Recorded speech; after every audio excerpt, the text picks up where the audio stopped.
চট্টগ্রামে মেজবান খাওয়ানোর সময় চনার ডালের যে একটা আইটেম থাকে সেটা কি দিয়ে আর কিভাবে রান্না করা হয় সেটা কি আপনারা জানেন? আসসালামু আলাইকুম। আজকে আপনাদের সাথে চট্টগ্রামের মেজবান বাড়ির সেই চনার ডালের রেসিপিটি শেয়ার করব। এই চনার ডালের আইটেমটা কিন্তু হাড্ডি, চর্বি, মাংস সহ সবগুলো মিশিয়ে এই চনার ডালটা রান্না করা হয়। আর এটা আসলে গরুর কোন অংশ দিয়ে রান্না করা হয় সেটা কি আপনারা জানেন? এটা আসলে গরুর মাথার মাংসটা দিয়ে রান্না করা হয়। তো মাথার মাংসের মধ্যে কিন্তু চর্বিও আছে, হাড্ডিও আছে, মাংসও আছে। তো মেজবান বাড়িতে কিন্তু এই মাথার মাংসটা দিয়ে এই চনার ডালটা রান্না করা হয়। এই চনার ডালটা কিন্তু মাথার মাংস দিয়ে রান্না করলে বেশি মজা হয়। তাই এখানে আমি প্রায় 2 কেজির থেকে একটু বেশি মাথার মাংস নিয়ে নিয়েছি। এখানে হাড্ডি, চর্বি, মাংস দুটাই আছে। তো এগুলাকে খুব ভালোভাবে ধুয়ে পরিষ্কার করে পানিটা ছাড়িয়ে নিয়েছি। যেহেতু আমি চনার ডাল দিয়ে এই হাড্ডিটা রান্না করব, তাই এখানে 2 কাপের মতো চনার ডাল নিয়ে নিয়েছি। তো চনার ডালটা নেওয়ার পরে চনার ডালের মধ্যে যে ময়লাটা থাকে সেই ময়লাটা আমি হাত দিয়ে বেছে ফেলে দিব। তো চেষ্টা করবেন ময়লা কংক্রিট থাকলে এগুলা খুব ভালোভাবে বেছে নিতে, তাহলে খাওয়ার সময় দাঁতের নিচে পড়বে না। তো এবার এটাকে খুব ভালোভাবে ধুয়ে পানি দিয়ে আমি আধা ঘন্টার জন্য ভিজিয়ে রাখবো। এরপর পানিটা ছাড়িয়ে উঠিয়ে রাখবো। তো মেজবান বাড়িতে যেসব রান্নাগুলো করা হয় সেগুলো কিন্তু সাধারণত সরিষার তেল দিয়েই করা হয়। তাই আমি একটা বড় পাতিলে 1 কাপের মতো সরিষার তেল দিয়ে দিয়েছি। এরপর 1 কাপ পেঁয়াজ কুচি দিয়ে পেঁয়াজটাকে খুব ভালোভাবে ভেজে নিব।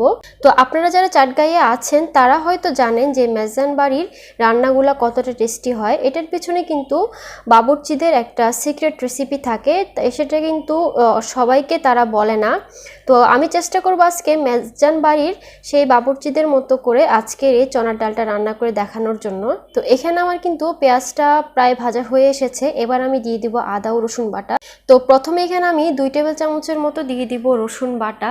তো আপনাদের মাংসের পরিমাণ বুঝে আপনারা আদা রসুন বাটাটা দিয়ে দিবেন। যেহেতু এখানে আমার 2 কেজি পরিমাণ আছে, তাই এখানে আমি 2 টেবিল চামচ পরিমাণ দিয়েছি।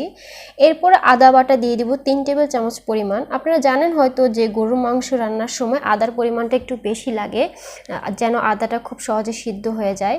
তো আদা বাটাটা দেওয়ার পর এখানে আমি দিয়ে দিচ্ছি 3 চা চামচের মতো লবণ। লবণটা স্বাদ মতো দিয়ে নেবেন। তো এবারে আদা রসুনগুলোকে খুব ভালোভাবে আমি ভেজে নিব।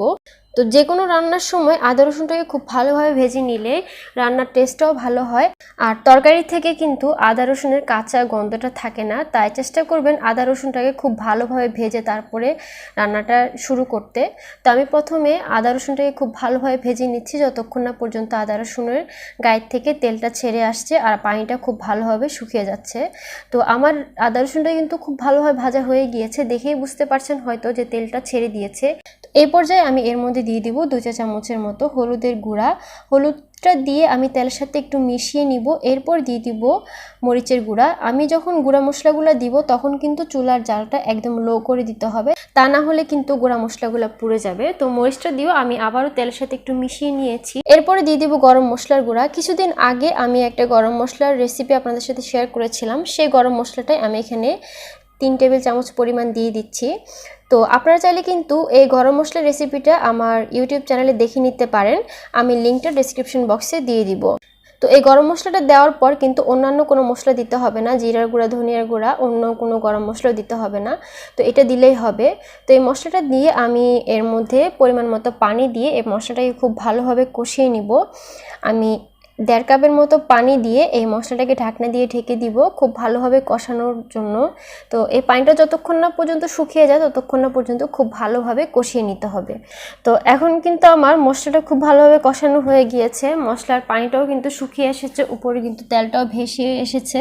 তো এই পর্যায়ে যখন মশলাটা কষানো হয়ে যাবে তখন আমি মাথার মাংসটা দিয়ে দিব। তো চেষ্টা করবেন এই রান্নাটা কিন্তু মাথার মাংস দিয়ে করতে, অথবা যে কোনো হাড্ডি, চর্বি, মাংস সহ দিয়ে এই চনার ডালটা রান্না করতে, তাহলে টেস্টটা ভালো আসবে। তো এখানে কিন্তু আমি এই সবগুলো মাথার মাংস দিয়ে আজকে চনার ডালটা রান্না করব না। আমি যে পরিমাণ ডাল নিয়েছি সেই পরিমাণ ডালের জন্য এখানে অর্ধেকটা মাংসই যথেষ্ট। তাই এখানে অর্ধেকটা মাংস আমি খুব ভালোভাবে কষিয়ে উঠিয়ে রাখবো, আর বাকি অর্ধেকটা দিয়ে আমি আজকের এই চনার ডালটা রান্না করব। তো মাংসটা যখন খুব ভালোভাবে কষানো হয়ে যাবে, যখন রংটাও চেঞ্জ হতে শুরু করবে, মাংসের কালারটা চেঞ্জ হবে, তখন একটা টমেটো কেটে দিয়ে দিব। মাংস রান্নার সময় টমেটোটা দিলে মাংসের কালারটাও কিন্তু সুন্দর হয় আর খুব সহজেই মাংসটা সিদ্ধ হয়ে যায়। তো আমি টমেটোটা দিয়ে খুব ভালোভাবে নেড়ে চেড়ে আবারও কিছুক্ষণ কষিয়ে নিব। তো কষাতে কষাতে দেখতে পাবেন যে মাংসের যে পরিমাণ পানি বের হয়েছে সেই পরিমাণ পানি কিন্তু খুব ভালোভাবে শুকিয়ে গেছে, তেলটাও কিন্তু উপরে ভাসতে শুরু করেছে। এই পর্যায়ে অল্প একটু পানি দিয়ে আবারও খুব ভালোভাবে কষিয়ে নিতে পারেন। আমি এখানে প্রায় 1 কাপের মতো পানি দিয়ে এই মাথার মাংসটাকে আবারও কিছুক্ষণ কষিয়ে নিব, পানিটা শুকানো পর্যন্ত। তো চেষ্টা করবেন এটাকে খুব ভালোভাবে নাড়াচাড়া করতে। আর যেহেতু হাড্ডি, নাড়াচাড়া করতে একটু সমস্যা হতে পারে, তাও চেষ্টা করবেন এরকম কাঠি দিয়ে খুব ভালোভাবে নেড়েচেড়ে দিতে। তো আমি এ পর্যায়ে কী করছি, 1 চা চামচের মতো চিনি দিয়ে দিব। চিনি দিলে কি হয়, যে কোনো মাংস রান্নায় একটু চিনি দিয়ে দিলে মাংসটা খুব সহজে সিদ্ধ হয়ে যায়। এটি কিন্তু আমি অনেক দিন ধরে ব্যবহার করছি, আমি কিন্তু ফল পেয়েছি। বাবুর্চিরা দেখি সবসময় মাংস রান্নার সময় একটু চিনি দেয়, তাহলে তাদের মাংসটাও কিন্তু খুব সহজে সিদ্ধ হয়ে যায়। বাবুর্চিরা যেহেতু অনেক বড় পাতিলে রান্না করে, তাদের মাংসটা সিদ্ধ হতে তেমনটা সময় লাগে না। তাদের এই টিপসটার কারণে কিন্তু খুব সহজে মাংসটা সিদ্ধ হয়ে যায়।